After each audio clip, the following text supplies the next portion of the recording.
welcome to the second edition of the Simi Scran series. So I think that's the name that we got given. So tonight we will be cooking pizzas. So you guys had your packs delivered out to you last week, so the ingredients for the pizza will be in there and the recipe is in your pack. So I'm just going to show you what we do. So there's two parts to the pizza. There's the dough, which we're going to make by hand. It's really easy to make. And then there's the topping. So the first section of this video, we're going to show you how to make the dough. So the first thing you need is 125 grams of strong bread flour and 7 grams of active yeast. Now what we've given you is a pizza mix, which is these things put together. So you need to weigh out about 132 grams of your pizza mix that you've been put in your packs. And that should be roughly what you have been given. So that will make one pizza. So the first step in making the dough is to make a big well in the center of your pizza mix. So you've got your active yeast in there, and you also need to put in, almost forgot, 1 tablespoon of salt. So I'm actually making enough for 2.5 people. Because I have a niece. So I'm going to put in a little bit more than you guys will. For one pizza, it's 1 tablespoon of salt, so I'm putting in 2.5 tablespoons of salt. So you mix that all up, so you've got your yeast, your flour and your salt all mixed in together. And then you make your well in the base of it. And what you're pouring in is 75 millilitres of warm water. Now, to make that warm water, what I've done is boil half of it and then put cold water in, so you've got roughly, so it's just kind of, the mixture of the two makes it quite warm. You don't want it to be too hot, so you should be able to put your fingers in it quite comfortably. But it does need to be warm because that's going to activate the yeast. So the yeast needs the hot temperature to make, and the yeast is what makes your base rise. Makes it doughy.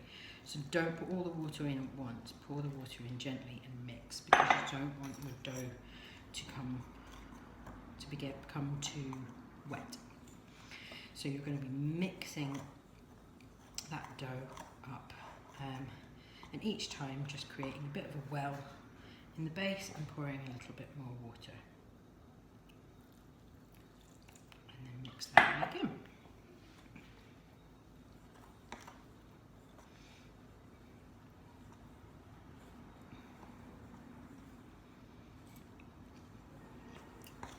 Nice and straightforward. The more you mix, the more it will mix in. So you'll just persevere. It will gradually form into a dough-like mixture. And for your dough, what you want, so that's all of my liquid in there now. What you want is it to form into a big ball, but you don't want it to stick to your fingers. So one thing you can do at this stage, provided you've washed your hands, particularly at the moment, but always before you're cooking, get your hands in there and start to mix all of that dough in. So it's often easier just to do this with your hands. It's also a little bit more fun, so no problem there. And you will be able to smell the yeast actually. Now the other thing that the recipe says, and that's up to you if you want to put it in or not, if it's available, is olive oil. So you can use any kind of olive oil. Vegetable oil also works, but it will depend on how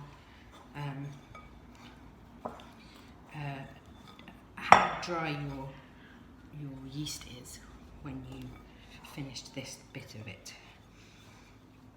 So sorry, your pizza dough, not your yeast. So you want it to be sticking together in a ball. So mine's flaking a little bit, so I'm going to put a tiny bit of olive oil in. Disgusting hands. So I'm putting in a teaspoon to start off with. So the recipe says tablespoon. I just want to make sure I'm keeping track of how dry my dough becomes, because I don't want it to become too wet and sticky because it will become heavy.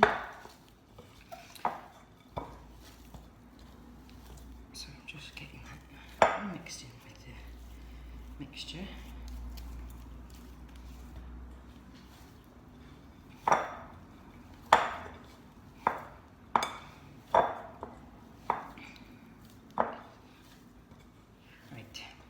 Probably just about enough. So just as I said, what you want is for it to be wet enough that it stays into a ball like this, but dry enough that it's not sticking to your hands. So as you can see, my hands come up nice and clean after I have been kneading this dough. So that's the kind of consistency you want there. So the next thing that you need to do is find a surface. Just using a bit of flour if you have any in the house. You just want to flour the surface and then you're going to knead the bread. Now you're going to do that for about 5 minutes. So make sure you've got a good coating of flour on the surface and then start kneading the bread. Now kneading is just pushing the bread with the base of your hands. I'm taking the base of my hand and just pushing that in like that. Now you're going to do that for approximately 5 minutes. That helps the yeast as well. So I'm not going to film those 5 minutes. I'm going to give you guys a break from watching me do that, and I will see you on the flip side when I've finished kneading this. Okay, so I've been kneading my dough for about 5 minutes, so it's in a nice little consistency there. Now you've got two options at this point, depending on what kind of pizza you like. So much like the olive oil, which you add if you want, and the amount of water, you make sure it's more about the consistency. You can kind of mess around with this menu as much as you like. So don't feel like you have to do what I'm doing. Just make sure you've got the right consistency of your dough. But we've got two choices at this point, basically. So if you like a thin crust pizza, you can use this straight away.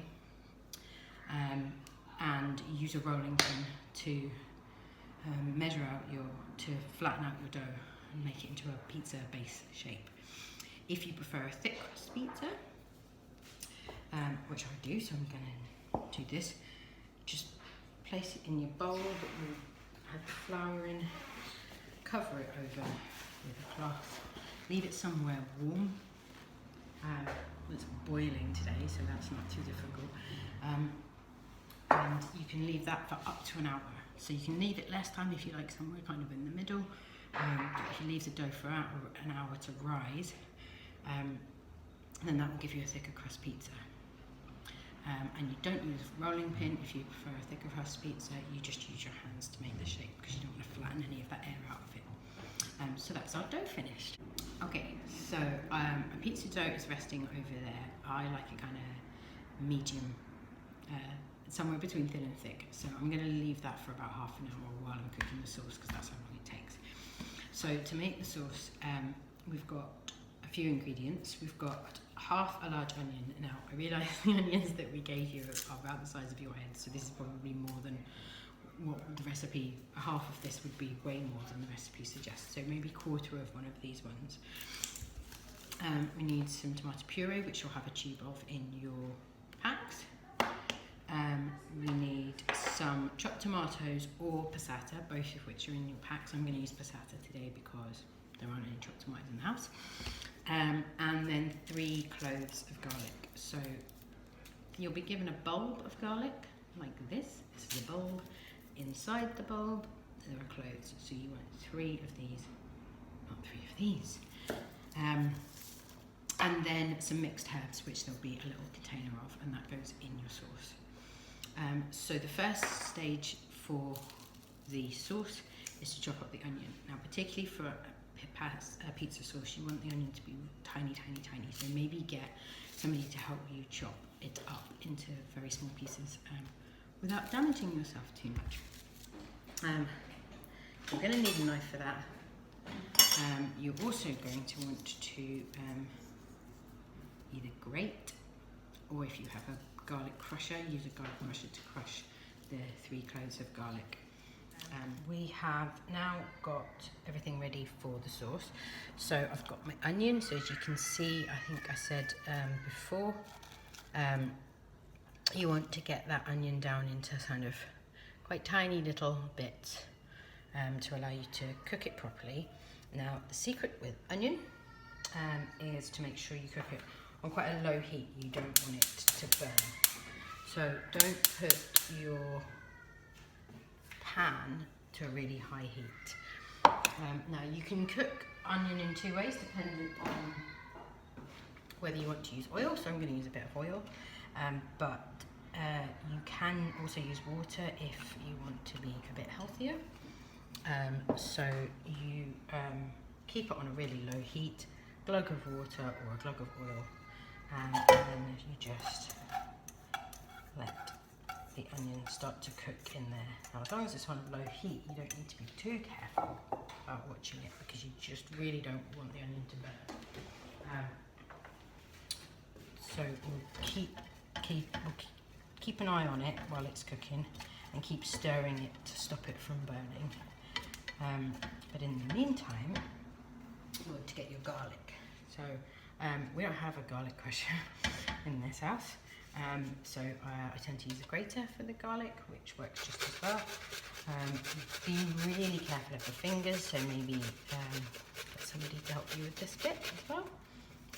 And you're just grating the garlic into the pan, and it will start to cook with the onions, which should smell really delicious.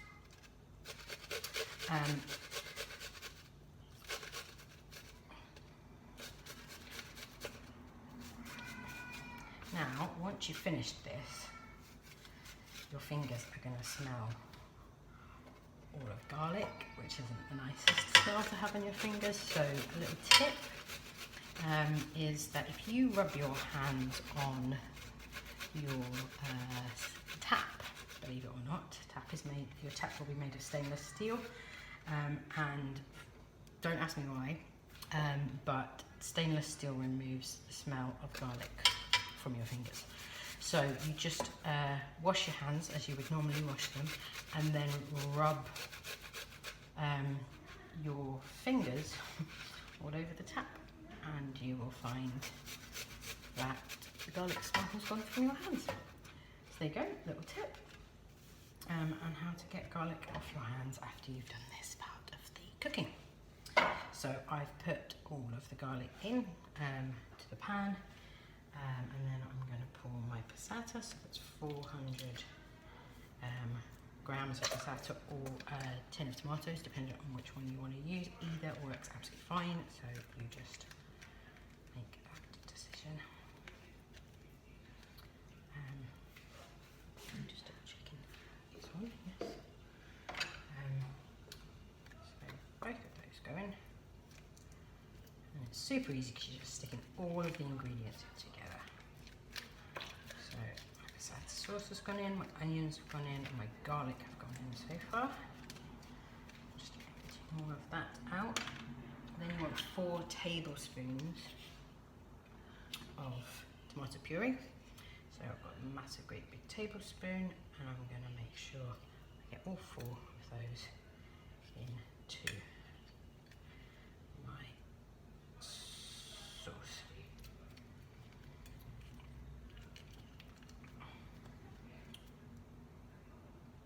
It's a bit tricky to do. There we go. 2. So it's quite a lot, but you want a really tomatoey base, so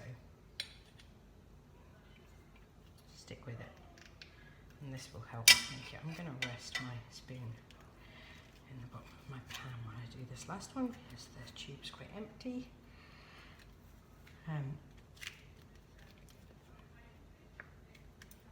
Now I should say, as with all of the recipes that we've been doing, don't feel like you have to stick to any of what we're saying rigidly. If you want less onion in your sauce, if you prefer not so much garlic, or you want more garlic, feel free to test around with what you have in the house. So particularly given that this is all veggie so far, you can try the sauce as you're cooking it and kind of decide whether or not you like the taste of it. It's okay if the sauce has quite a strong taste, because you're actually going to put it quite thin on the pizza. So the last thing on the recipe is 2 teaspoons of mixed herbs. So I'm just going to, you'll have yours in your pack, so you don't need to worry about the measuring bit. And I'm going to put in quite a lot of herbs just to make it taste nice. Just turn the heat up a little bit, make sure we get this all cooking. And then finally, salt and pepper. Now, as it says on the recipe, it says to taste.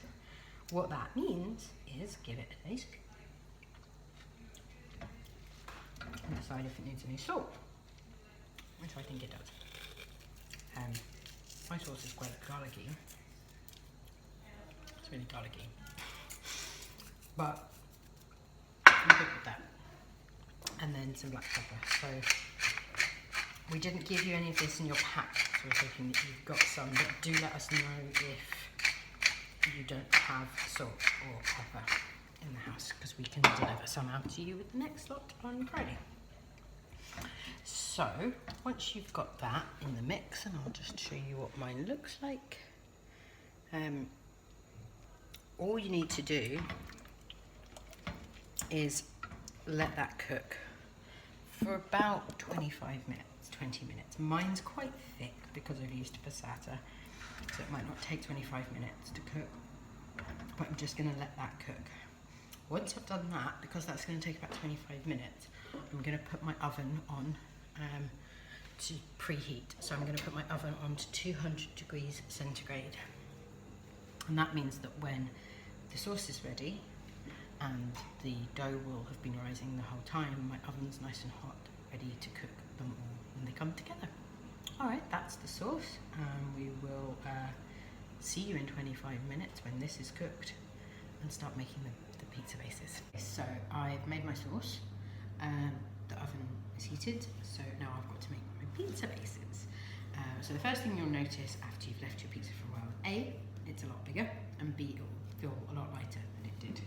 So as I said at the beginning, I'm going to make 2.5 pizzas. So, and I'm going to make them quite thick base. So I'm just going to be pulling this and kind of pushing this pizza out to the shape and size that I want it to be. So just, I'm not using a rolling pin. I'm just going to make sure that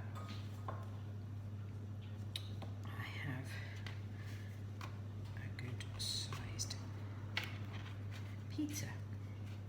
So I'm just pushing it out. Now, this bit really you don't need to be too careful with. You can throw your pizza around if you want. You can also make it any size, shape you want. So make it box, make it square, make it. We obviously usually eat pizzas in circles, but that doesn't mean that yours has to be. So just make sure you've got a nice thick pizza base. Okay, so this is the fun bit. Because this is the blind leading, they're probably much more visually, I don't know, they're very well sighted, let's put it. Not a big cook myself, so I am making this up as I can. So I was told that passata is already cooked, which makes sense to me now. So just for the tomato sauce, if you are cooking with passata rather than tinned tomatoes, the advice I've been given is to cook the garlic and onions first in the herbs before you put the passata in, and just heat the passata through, otherwise it will go quite bitter. So I have actually taken this off the heat, and I'm going to let the onions and garlic cook in the oven, but just so you don't make the same mistake I do. So I've got my dough, It's a weird shape, but that's my pizza. And I'm just going to put kind of, not loads, but just a covering of sauce, leaving enough to cool the crust. And the good thing, the nice thing about making pizzas, especially if there's a lot of you, is that the next bit, there you go, there's my sauce. The next bit really is up to you guys. So in your packs we gave you mushrooms, sweet corn and pepperoni as vague suggestions for what you might go put on a pizza. I'm vegan, so I can't eat cheese. So I have vegan cheese, so I'm going to put some of that on. I've chopped up some mushrooms because I really like mushrooms, so I'm going to put some mushrooms on. I'll probably put some sweet corn on.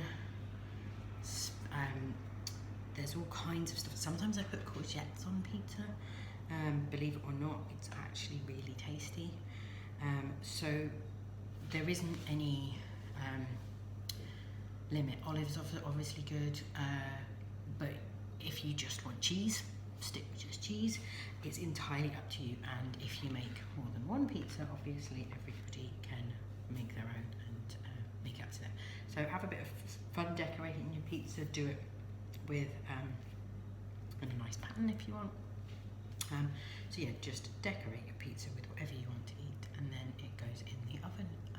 So I'm going to get on with decorating my pizza, and I'll show you what comes out of the other end of the cooking process.